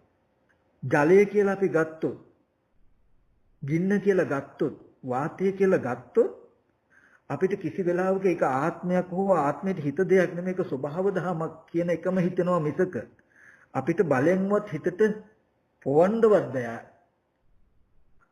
ඒ වගේ අපිට ඔහොම දැනෙන අර්ථයෙන්මයි පාලියෙන් පටිවි කියනකොට තියෙන අවබෝධය දැනෙන අවබෝධය. එතකොට අතීත අනාගත වර්තමාන කියන 11 පොළේම තිබුණේ සතර මහා ධාතු කියනකොට පඨවි ආපෝ තේජෝ වායෝ කියනකොට පස් දිය ගිනි සුලං කියන හතරයි ඒ හතර නිසාම පවතින ලක්ෂණ ටික ලක්ෂණවත්තු ඒ බඳු මහ භූතයන්ගේම ලක්ෂණ ගති ටිකක කුයි තිබුණේ කියලා කිව්වා වගේ නිකන් මම ඒ ටික මතක් කළේ අපිට පඨවි ආපෝ තේජෝ වායෝ කියනකොට සමහර විටක හිතට අර්ථය හැඟෙන්නේ නැත්තම් නගා ගන්නට බැයි නම් නගා ගන්නට අපහසුයි නම් ඒ වගේ වෙලාවකදී අපි සිංහලෙන් ඒ වචනය සමාන කළා සමර්ෂණය කළොත් පස්දිය ගිනි සුලං හතරයි කියලා කිව්වා වගේ පස්දිය ගිනි සුලං කියන හතර කිව්වොත් කිසි වෙලාවක අපිට හිතෙන්නේ නැහැ ඒක ආත්මවත් විදිහට හෝ ආත්මයට හිත විදිහට හෝ ආත්මවත් එකක් හෝ එහි ආත්මයක් තියෙනවා කියලා ඒක ස්වභාව ධර්මයක්මයි කියලා හිතනවා වගේ මේ 11 පොලක තිබුණු රූපයම පස්දිය ගිනි සුලං හතරයි කියලා පෙන්වුවා වගේ අර්ථයකින් තමයි පෙන්වුවා වගේ නෙමෙයි ඒබඳුම අර්ථයක් තමයි අපිට සිංහලෙන් ওই විදිහට හැංගෙනකොට පාලිය බුදුරජාණන් වහන්සේ පාලියෙන් දේශනා කරනකොට ඉස්සර ඒ කාලේ ආයත ওই විදිහටයි දැනුනේ. පඨවි කියන එකේ අර්ථය තව පස් කියලා අපි කතා කරන දෙයිනුත් ඔබට විහිදිලා ගිය ලොකු අර්ථයක් ගෙනත් දෙනවා. අපි පස් කියන තැනක වචනේ බොහොම ගන්න අර්ථය දල වැඩි, රළු වැඩි. ඒකත් එක්ක ඇතුළත්ව ඒනුත් ඔබට ගිය තද කාර්කස රළු ලක්ෂණය දක්වාම අරගෙන යනවා. අපිට පඨවි කිව්වහම නිකන් පස් පිටක් කළුගල් කැටයක් මතක් වෙන එක නෙවෙන්නේ. ඇත්තටම ඒක තමයි. නමුත් ඒක නෙමෙයි ඕනම තැනක තද ස්වභාවය කියන තැන දක්වාම අරගෙන යනවා මේ පඨවි කියන එක. ඔන්න ওই විදිහට පඨවිය කියන එක පෙන්නලා ආපෝව කියලා කියන්නේ ගලන වැగిරෙන බැඳෙන ස්වභාවයයි කියලා පෙන්වනවා. තේජෝව කියලා කියන්නේ දවන, තවන, දිරවන, පැසවන ස්වභාවයයි කියලා පෙන්වනවා. වායෝව කියලා කියන්නේ හමන, පිඹෙන, හැකිලෙන ස්වභාවයයි කියලා මේ ධාතු හතරත් හොඳට පෙන්වනවා. පෙන්නලා මේ ධාතු හතර ඇසුරු කරගෙන පවතින රූප උපාදාය රූප කියලා කියන්නේ උපාදාය කියලා කියන්නේ ඇසුරු කරගෙන පවතින නිසා පවතිනවා.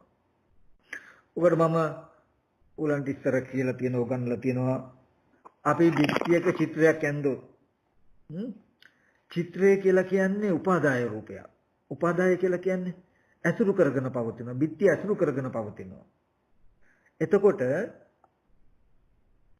චිත්‍රයට කිසි වෙලාවක පිටිය නැතුව ඉන්න බෑ. හැබැයි පිටියට පුළුවන් චිත්‍රය නැතුව ඉන්න. ඒ වගේ මේ උපාදාය රූපය කියන එකට කිසි වෙලාවක මහ භූත ටික නැතුව ඉන්න බෑ. මහ භූතයන්ගේම උපාදාය රූප. ඒ කියන්නේ මේ බිත්තියේම චිත්‍රය ඇඳපු කෙනාටවත් අයිති වෙන්නේ නැහැ. චිත්‍රයේ බිත්තියේ චිත්‍රය යන ගණයට යනවා. බිත්තිය ඇසුරු කරගෙන පවතින. මොකද බිත්තිය නැත්තම් චිත්‍රයේ තියෙන්නේ. චිත්‍රයක උපදින්න හා පවතින්න උදව් වෙලා තියෙනවා චිත්‍රය. ඒ නිසා බිත්තියේ ඇඳි චිත්‍රයක් වගේ. බිත්තිය ඇසුරු කරගෙන පවතිනවා.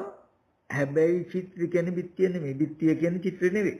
දෙකක් වුණාට වෙන්ව පවතින්නේ නැහැ. වෙන්ව පවතින කියන්නේ චිත්‍රයට පවතින්න බෑ බිත්තිය නැතුව වගේ.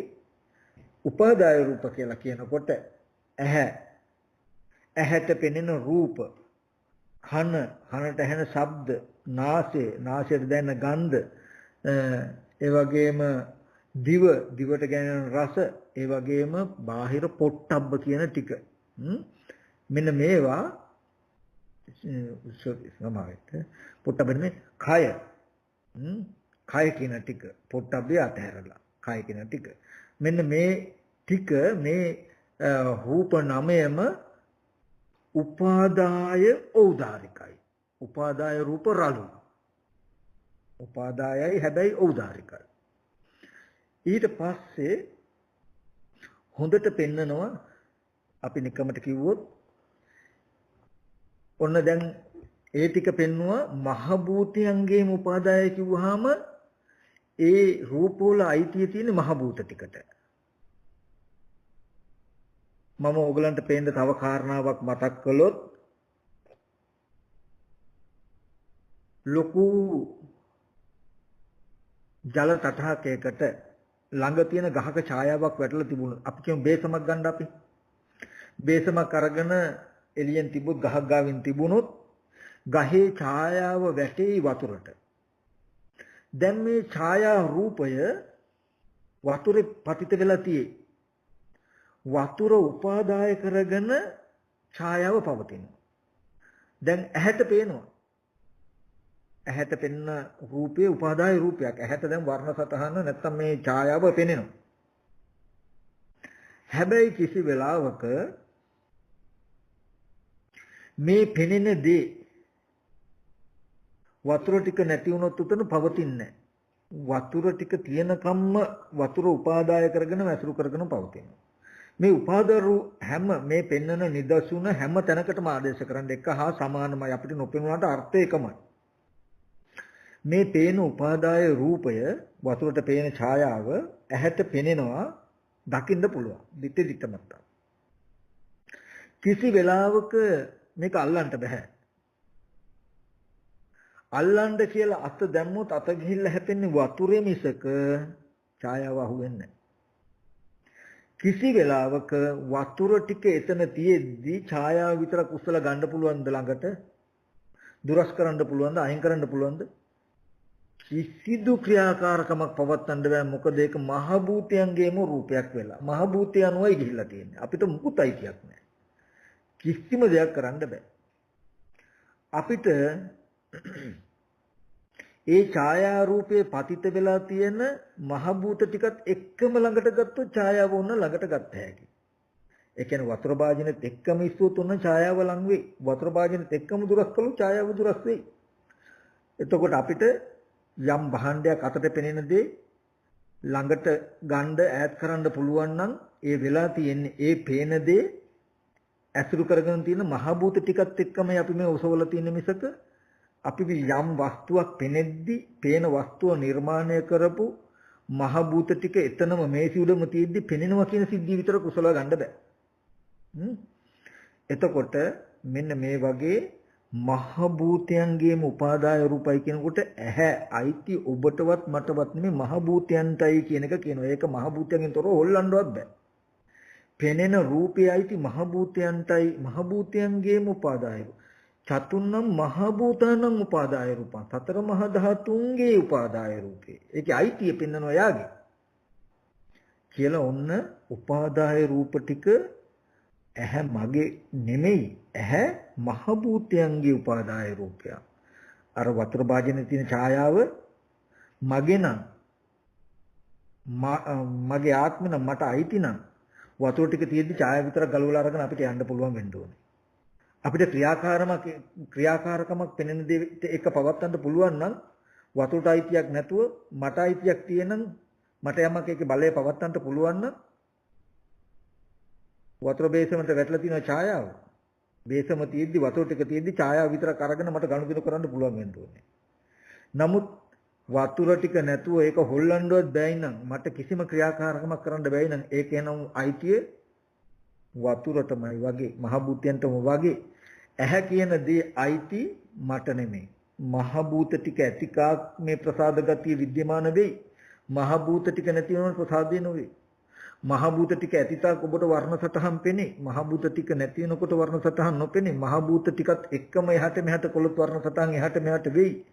මහ භූත ටික තියෙද්දි වර්ණ සටහන් මාත්‍රේ විතරක් ගන්න බෑ. විත්‍රයේ චිත්‍රයේ ඇඳි අපි ඇඳට චිත්‍රය අපිට අයිති නෑ. විත්‍යයේ තියෙද්දි චිත්‍රය ගලවලා අපිට ගන්න බෑ අපිට. අපිට ඕන වෙලාවට චිත්‍රය දුරස් කරන්න චිත්‍රය අයින් කරන්න බෑ. ඕන විත්‍යයත් එක්කම අරගෙන කඩලා විත්‍යයේ හැම් පිටින්ම අරගෙන ළඟට ගන්න පුළුවන් චිත්‍රය ළඟට ඒ දුරස් කරන්න පුළුවන් චිත්‍රය දුරස් වෙයි මිසක. විත්‍යයේ තියෙද්දි දැන් චිත්‍රය අයින් කරන්න බෑ. ඕන චිත්‍රය අපව මකලා දාන්න පුළුවන්. නමුත් කිසි වෙලාවක අරගෙන පරිහරණය කරනවා කියන්න බෑ. ඒ වගේ මහ භූතයන්ගේම උපාදාය රූපයි කියලා හොඳට උගන්වනවා.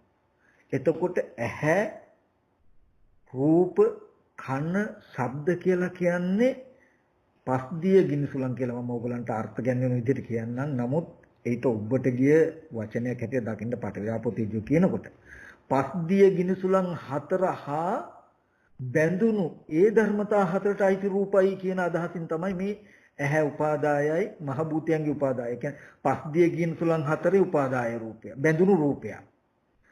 රූපය කියන්නේ පස්දිය ගිනිසුලන් හතරේ බැඳුණු රූපය. කන කියන්නේ පස්දිය ගිනිසුලන් හතරේ බැඳුණු රූපය. කියන තැනකින් අර්ථ අරගෙන කෙනෙකුට තේරුනොත් කිසි වෙලාවක පස්දිය ගිනිසුලන් හතර තමන් හෝ ආත්මයක් නෙමෙයි නම් ඒහා බැඳුණු ඒ නිසා පවතින ඒ නිසා උපදින රූපයත් ආත්මයක් වෙන්නේ නැහැ කියන නුවණ එයාට තියෙයි. එතකොට මෙන්න මේ විදිහට රූපස්කන්ධය කියන්නේ මොකද්ද කිව්වා 11 පොලක පෙන්නවා 11 පොලක තියෙන ඒ කැටි කළ රූපස්කන්ධය කියන ටික තමයි රූපස්කන්ධය කියන ටික තමයි ඒ ටිකේ අර්ථය සතර මහා ධාතු සහ උපාදාය රූපයි කියලා. සතර මහා ධාතු කිව්වේ මොකද්ද? පටිව්‍යාපෝ තේජෝ වායු. පටිව්‍යාපෝ තේජෝ වායු කියන්නේ මොකද්ද කියලා ඒකෙත් ගුණාත්මක ලක්ෂණ දක්වාම පෙන්නලා උපාදාය රූපයි කියන්නේ කියලා හොඳට විස්තර කළා. ඔන්න ඔය ටික විස්තර කළා ඊට පස්සේ ඒකේ තවත් පෙන්නවා ඖදාරික සුකුම කියලා. සුකුම කියලා කියන්නේ ඉත්තේන්ද්‍රිය පුරුෂේන්ද්‍රිය ජීවිතේන්ද්‍රිය කියන රූප. අපි නිකමට ගත්තොත් ඕගලන්ට මම මතක් කළොත් ඕගලන්ගේ මේ ශරීරය අපේ ඇඟිලි නමන්න දිගහරින්න පුළුවන්, අතපය හකුලවන්න දිගහරින්න පුළුවන්. ඔකට කියනවා කාය කම්මඤ්ඤතා කියලා. කාය කම්මඤ්ඤතාවය. මේ කායේ හකුලවන්න දිගහරින්න පුළුවන් කාය කම්මඤ්ඤතාවයේ තියෙන්නේ හිත තියෙනකම් විතරයි. හිත තියෙන්නේ හැබැයි හිත නිසා සිතේ තියෙන සිතුවිලි නිසා කයින් ප්‍රකට වෙන ගතියක්.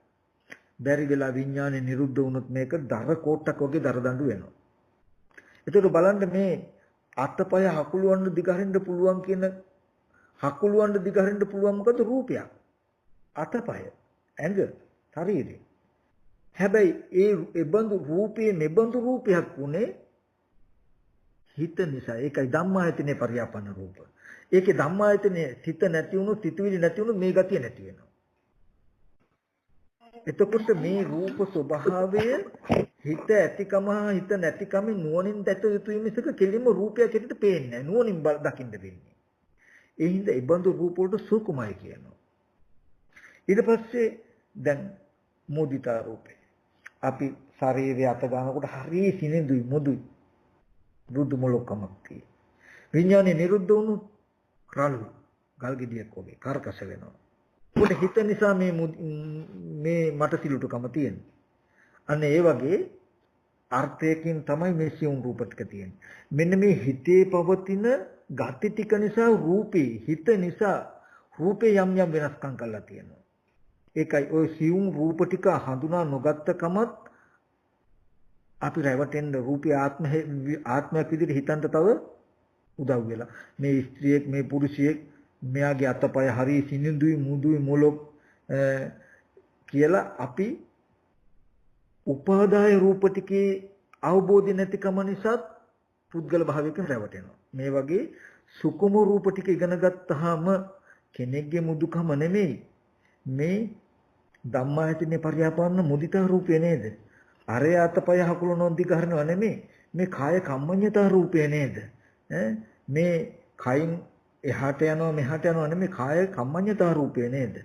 එතකොට කෙනෙක් වචන කතා කරනවා නෙමෙයි මේ වචී විඤ්ඤාති රූපය නේද? එතකොට ඒ විදිහට අපිට මේ සිවුම් රූප ටිකත් හම්බුනහම හොඳට ඉගෙන ගත්තාම මේක සුකුම රූප. ඊට පස්සේ මේ 11 පොලේම තියෙන මෙන්න මේ මහ භූත සහ උපාදාය රූප කියන ටික හොඳට පෙන්වුවාට පස්සේ පෙන්නලා බුදුරජාණන් වහන්සේ දේශනා කරන මේ සියලුම රූප ටික හැදෙන්නේ කන බොන ආහාරය නිසා. දැන් හරි රූපය කෙනෙක් නෙවෙයි සතර මහා පස් දියකින් තුලන් හතර තමයි. ඒ නිසා අසුරු කරගෙන පවතින රූප ටික ඇහැ කන දිවනාසය හරි ඒකත් මගෙන මේකත් ඇති සතර මහා ධාතු තමයි.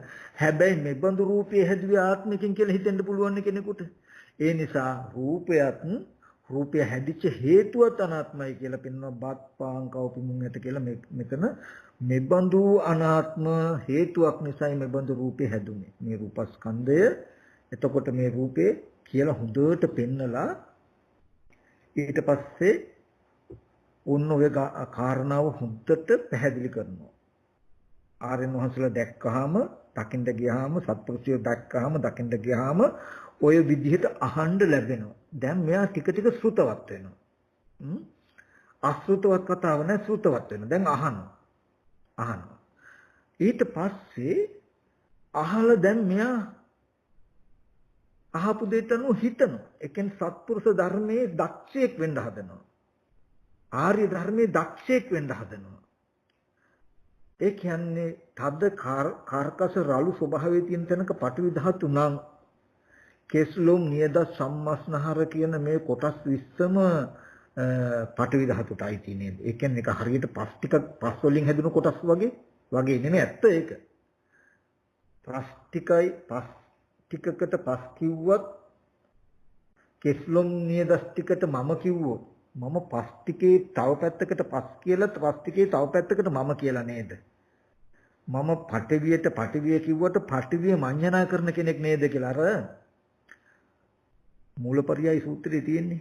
ලෝකයා පටිවිම් පටිතෝ සංජානති. පටිවිය කියලා දන්නවා. හැබැයි පටවිම් මේති මඤ්ඤති. පටවිය මමයි කියලා මඤ්ඤණා කරනවා. ඇයි ඒ? පටවිය මේති මඤ්ඤති. පටවියා මේති මඤ්ඤති. පටවිස්මින් මඤ්ඤති. ඔය මේ කියපු ටිකමයි.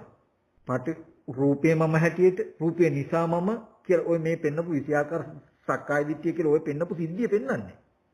එයා අන්තිමට පටවිය මමයි කියලා හිතනවා. පටවිය නිසා මම කියලා හිතනවා. මගේ ආත්මය පටවිය කියලා හිතනවා.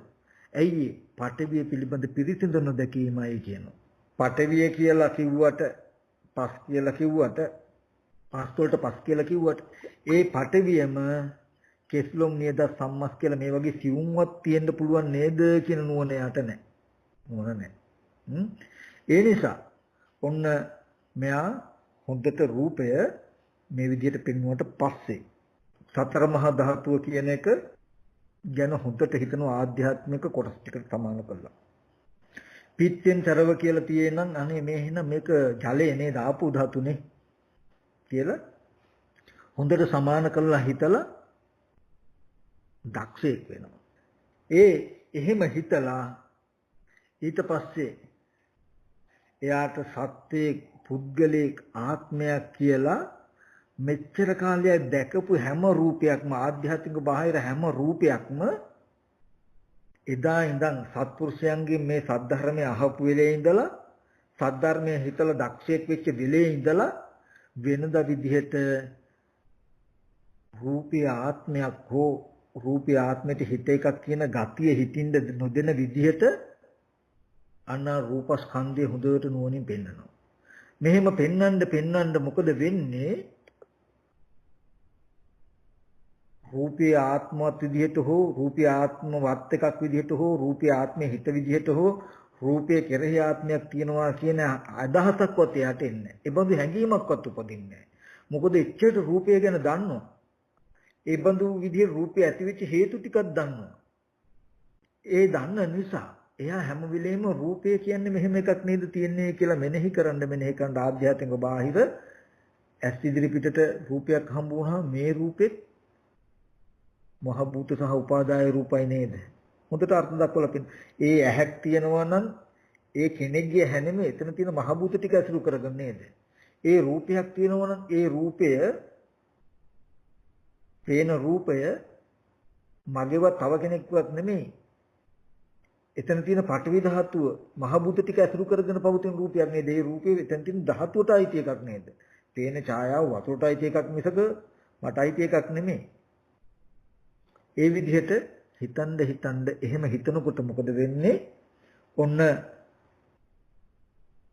බුද්ධ ආදී ආර්යයන් වහන්සේලා සත්පුරුෂයෝ දැක්කහම සද්ධර්මය අහන්න ලැබුණා.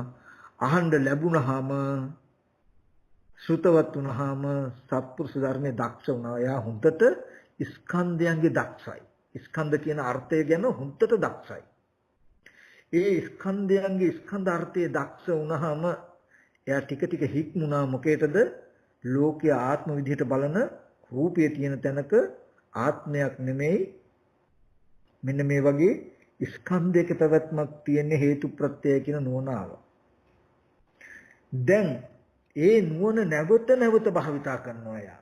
ඒ ඉගෙනගත්ත නුවණ භාවිතා කරනකොට සුතවත් ආර්ය ශ්‍රාවකයාට රූපී ආත්මවත් විදිහට ආත්මයට හිත විදිහට හිතෙන්නේ හිතන්නේත් නැහැ. හිතපු හිතෙන පුරුද්දක් තියෙනම් ඒක ගෙවා ගන්න නිතරම උත්සාහවත් වෙනවා. සත්පුරුෂ ධර්මයේ ආර්ය ධර්මයේ හික්මනවා මෙයා. ටික ටික උත්සාහවත් වෙනවා. අන්න ඒ විදිහට හික්මනකොට වෙන්නේ මොකද්ද ප්‍රතිඵලය? මම වෙමි කියන හැඟීම ටික ටික ගෙවීමට යනවා. මම වෙමි කියන හැඟීම ගෙවෙනකොට මොකද වෙන්නේ? මම කියන හැඟීම මේ පංචේන්ද්‍රයන්ට බැස ගැනීම නතර වෙනවා. ටික ටික අඩු වෙනවා. මම කියන හැඟීම පංචේන්ද්‍රයට බැස ගැනීම අඩු වෙනකොට ඇහැ කන දිවනාසය ශරීරය කියන ආයතන ටික නිතරම ඇතිකමට හම් වෙන ගතිය තමයි ටික ගෙවෙන්නේ. ඒ බඳු කෙනාට ස්පර්ශ වෙනකොට ඒ ස්පර්ශයේ අවිජ්ජා ධාතුවයි අඩු වෙන්නේ. මේ මම වෙමි කියන ගතියයි අඩු වෙන්නේ අර විදිහට බලනකොට. යම් කලක සුතවත් ආර්ය ශ්‍රාවකයට මේ ඇහැ කන දිවනාසය ශරීරය කියන පංචේන්ද්‍රිය තියෙද්දිම අස්මිමානයේ සම්පූර්ණයෙන්ම නැති වුණාද? මම වෙමි කියන හැඟීම මම වෙමි කියන හැඟීම සම්පූර්ණම නැති වෙන දවසක් එනවා.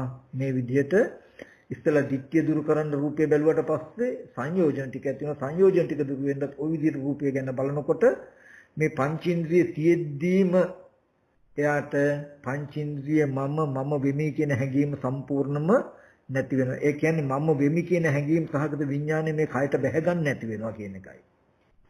එදාට එයා මේ ඇහැ කන දිවනාසය ශරීරය කියන ආයතන ටික පරිහරණය කරනවා. ඒ ආයතන ටිකම තමන් නොවි තමන්ගේ නොවි ඒකෙන් මිදිලා. ඒතර කියනවා අනාගාමී කියලා. එතකොට මෙන්න මේ ස්කන්ධ අවබෝධය ඔබට ලැබෙන්න ඕනේ. එතකොට මේ සූත්‍රයේ අනුසාරයෙන් මට ඔබට කියලා දෙන්න පුළුවන් උනේ අද ඔබට හිතෙන මේ මමයි කියලා නිකන් නෙමෙයි මේ මමයි කියන තැනකින් දුක් විඳින ජීවත් වෙන ඔබව නිර්මාණය වෙච්ච ආකාරය බුදුරජාණන් වහන්සේ පෙන්වුවේ. සත්පුරුෂ අසුර නැති නිසා සද්ධර්මය අහන්න නොලැබුණු කමින් ආත්ම විදියට හිතලා තණ්හාමාන කියන කෙලස් ටිකක් ඇති කරන්නේ. ඒ කෙලස් ටික මේ ස්කන්ධ ටික බදාගත්ත එකටයි මේ දුක නැත්තම් මේ විදිහට උනේ කියන කාරණාවත් පෙන්නලා සත්පුරුෂය ඇසුරු කළාම සද්ධර්මය අහන්න ලැබෙනවා. ආර්යයන් වහන්සේලා ඇසුරු කළාම ආර්ය ධර්මය අහන්න ලැබෙනවා. ඊට අනුව දක්ෂයෙක් වෙලා ඊට අනුව හික්මුණොත් ඒකේ ප්‍රතිඵලය තමයි මම වෙමි කියන හැඟීම දුරු වෙනවා, ගෙවෙනවා. මම වෙමි කියන හැඟීම ගෙවෙනකොට දුරු වෙනකොට ඒ තෘෂ්ණා දෘෂ්ටි වශයෙන් මේ කය එක්ක විඥානේ බැඳෙන්නේ. විඥානයේ මේ කයේ නොබැඳි කයෙන් මිදෙනවා. ඒකට කියනවා අනුපාදා පරිනිර්වාණය. ඇහැ කන දිව නාසය ශරීරය කියන මේ ආයතන ටික උපාදාන වශයෙන් නොගෙන මිදෙනවා හිත. මේ ඇහැ කන දිව නාසය ශරීරය කියන ආයතන ටිකට බැසගෙන එහි බැඳිලා පවතින එකට කියනවා උපාදානයි කියලා. උපාදාන වුණාම උපාදාන ස්කන්ධ දුක්ඛ. උපාදාන ස්කන්ධයේ දුක් විඳින්න වෙනවා. අස්මිමානේ දුරු වුණාම උපාදාන ගතින් හිත කයට බැස ගන්න කමෙන් මිදුනහම අනුපාදා පරිණිරවාණ. උපාදාන වශයෙන් නොගෙන කෙලෙස් පිරිනවීමෙන් පිරිනවිලා. එතකොට උපාදාන ස්කන්ධයකින් උපාදාන වෙලා ඇති වෙන සියලු දුකින් නිදහස් වෙනවා. එතකොට මෙන්න මේ වගේ අදහසක් ගත්තාම මේ අදහස බුදුරජාන් වහන්සේ කාලේ නම් නිවන් දකින්න හොඳටම ප්‍රමාණවත්. ඊට පස්සේ එදා ඉඳලා එයාට ගොඩාක් බණ ඕනේ ගොඩාක් කාරණා ඕනේ. කෙටි අවවාදයක් ඇති කෙටි අවවාද පිළිතලා ප්‍රතිපදාව හදා ගන්නවා. ඒ කියන්නේ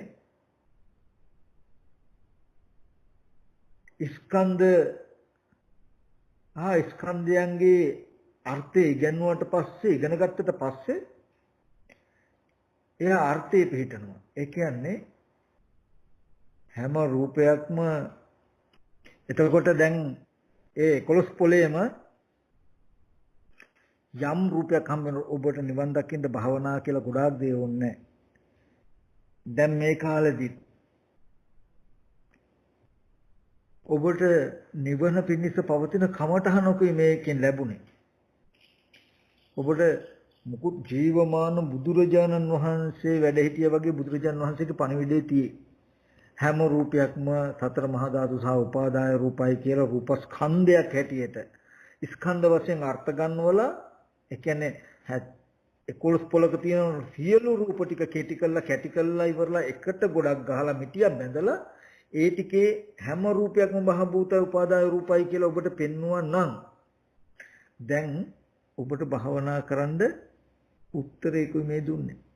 ඒ කියන්නේ මේ 11 පුලේම ඔබට තියෙන ලෝකයේ ඇති වෙන විදිහට දුක ඇති වෙන විදිහට මගේ රූප මගේ ඇහැ කන දිව නාසය ශරීරය නැත්තම් තව පුද්ගලයේ කෙනෙක් සත්වයක් දෙයක් කියලා තමයි ඔබට පේන්නේ. අතීතයේ සිහි වෙන්නෙත් එහෙමයි. අනාගතයේ කියන්න කරන්න සිහි වෙන්නේ එහෙමයි. ඒ හැම 11 පොළානුව ගිය හැම තැනකම රූප ටික ඔබ මේ මහ භූත සහ උපාදාය රූපයි කියන ටික පෙන්න ආත්ම සංඥාව ඇසුරු නොවෙන්න ආත්ම සංඥාවට හිත සිහි කරන හැම වාරයක් ගානෙම නෑ මහ භූත සහ උපාදාය රූපයි කියලා පෙන්නලා හිත පිළිගන්න නැත්නම් අර්ථ දක්වලා ওই විදිහට පෙන්වන්නකො බලන්න මේ ටිකක් ඉන්න කාලෙදී මොකක් වෙයිද කියන එක බලන්න. දැනගත්ත දේට වඩා හාත්පස වෙනස් එකක් දැනගත්ත දේ අතනොහැර කරනකොට ඒ නිසා නිවන් දකින්න අමුතියෙන් ගැඹුරු බණ දහම් හොයන්න එපා. ඇත්තටම මේ බඳු කමටහනක් හොඳටම ප්‍රමාණ මම මුලින්ම කියන්න හැදුවෙත් ওই ටිකමයි. ඒ කියන්නේ බුදුරජාණන් වහන්සේ කාලේදී කෙටි අවවාදයකින් ආශ්‍රය කරගත්තා. අද බණ දහම් වල අඩුව හින්දා නෙමෙයි අපි අර්ථය පිහිටා ගන්න තියෙන අදක්ෂකම නිසා.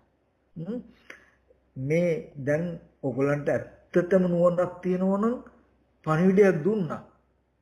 මොකද්ද? 11 පොලක තියෙන හැම රූපයක්ම මහ භූත සහ උපාදාය රූපයි කියලා මහ භූත කියන්නේ මොන අර්ථයකින්ද කියලා උපාදාය රූප කියන්නේ මොන විදිහටද කියලා මොකේ උපාදායද කියලා දුන්නා. එතකොට ඒකෙන් කියලා දුන්නා මේ උපාදාය රූප කියන්නේ මගේ ඇහැ මගේ කන කියලා ගන්න බෑ. උපාදාය රූප කියන්නේ මෙබඳු අර්ථයකින්.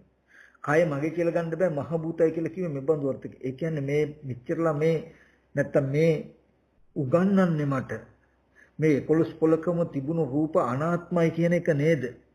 එහෙනම් මට සිහි වෙන්නෙම සිහි කරන්න පුළුවන්ම ආත්ම විදියට නම් මේ ආත්ම සංඥාව අයින් කළා ආත්ම සංඥාව නිසා එන සියලු දුක අයින් කරගන්න තියෙන යතුරු නේද මේ මට අනාත්ම සංඥාව.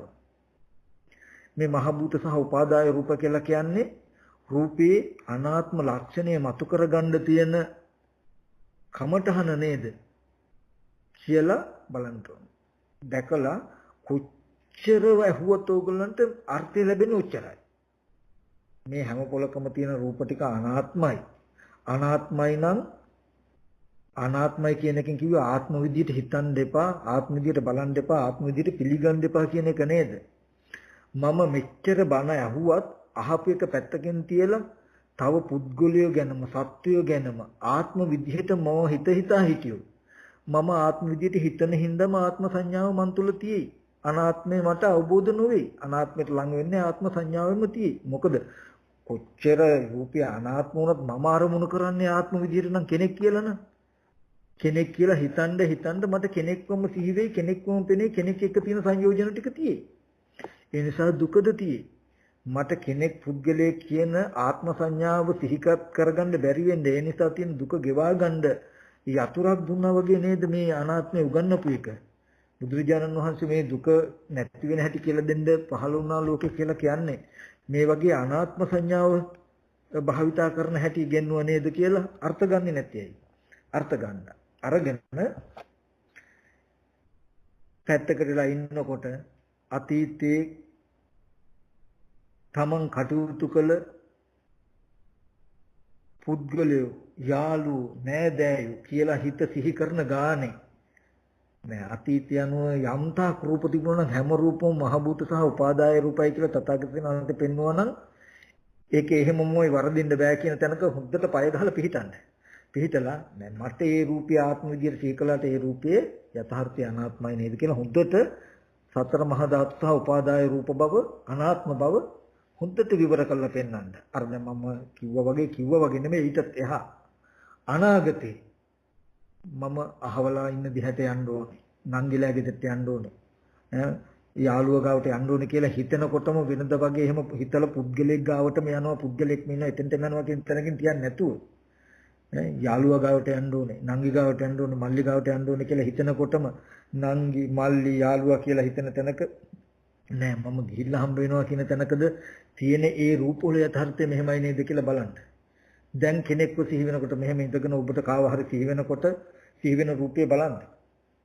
ඇහැට පෙනෙනකොට පෙනෙන දේ එක්ක පුද්ගල භාවයෙන් හිතන්න ගනුදෙනු කරන්න ඉස්සෙල්ලා හිතද්දි ගනුදෙනු කරද්දි යටින් නුවණින් මේ රූපය අනාත්ම ධර්මතාවයක් නේද තියෙන්නේ කියලා නුවණින් බලන්න. සද්දයක් ඇහෙනකොටම ඇහෙන සද්දේ අනාත්ම ගතිය ඉබේම තියෙන ඇහෙන සද්දයත් එක්ක කෙනෙක්ගේ සද්දයක් කියලා කෙනෙක්ව සිහි වෙනකොට සද්දේ අතහැරලා සද්දෙක් ආපු කෙනා කියන තැන අනාත්ම හැටියට බලන්න. එතකොට සද්දේ අනාත්ම වෙයි ඉබේම. කෙනෙක් විල දුන්නු කැම ටික රසයි කියලා හිතනකොට රසට විල දුන්නු කෙනාව අල්ලගන්න. එතන කෙනා කියන ටික අයින් වෙන්න බලන්න.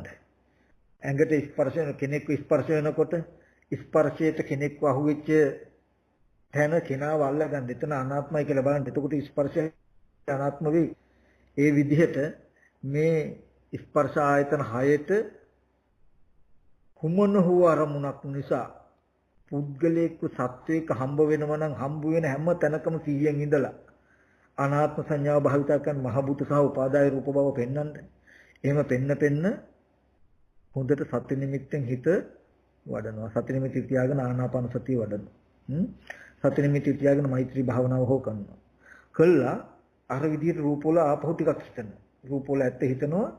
ආපහු සති නිමිති තියාගෙන ආයෙත් වඩනවා. මේ විදිහට සාමාන්‍ය ජීවිතයේට එන තැන දක්වාම කෙනෙක් පුද්ගලයෙක් කියලා තොර තෝංචයක් නැතුව පුද්ගල භාවයෙන් හිතපු ශේත්‍රය තුල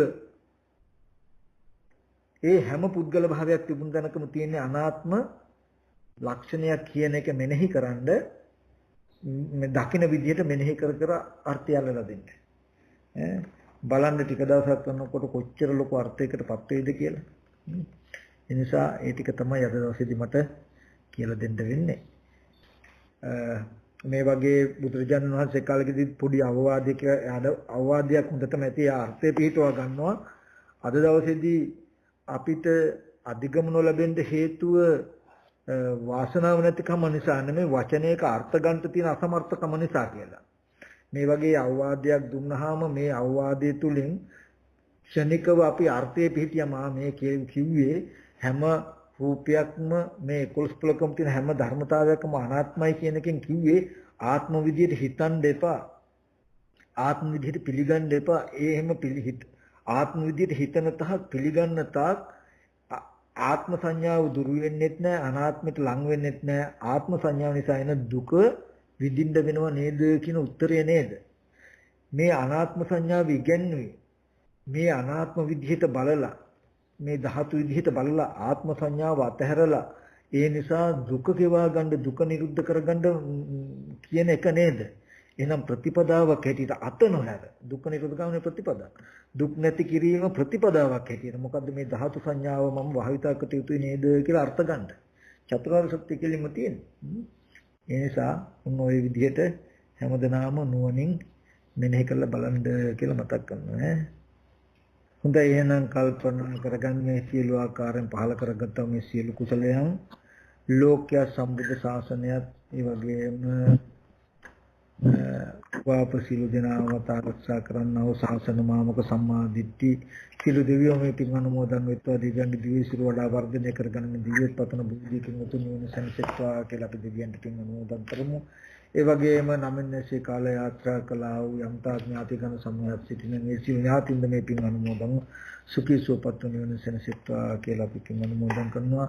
ඒ වගේම මේ රටේ මේ වගේ යම් ව්‍යසනයක් ඇති වෙලා තියෙන අවස්ථාවක මේ වගේ ජන සමාජයට යම් පීඩාවක් කරදරයක් වෙලා තියෙන මේ මොහොතකදී අපි අද දවසේ සිද්ධ කළා වූ මේ මහා කුසල ධර්මයන්ගේ බලයෙන් ඉක්මනට මේ රෝග පීඩාවන් දුරු වෙලා නිදුක් නිරෝගී සුවපත් මානසිකත්වයක් ලෝකෙට නැති කරගන්නට පුළුවන් වේවා ශක්තිය ධෛර්යය ලැබේවා.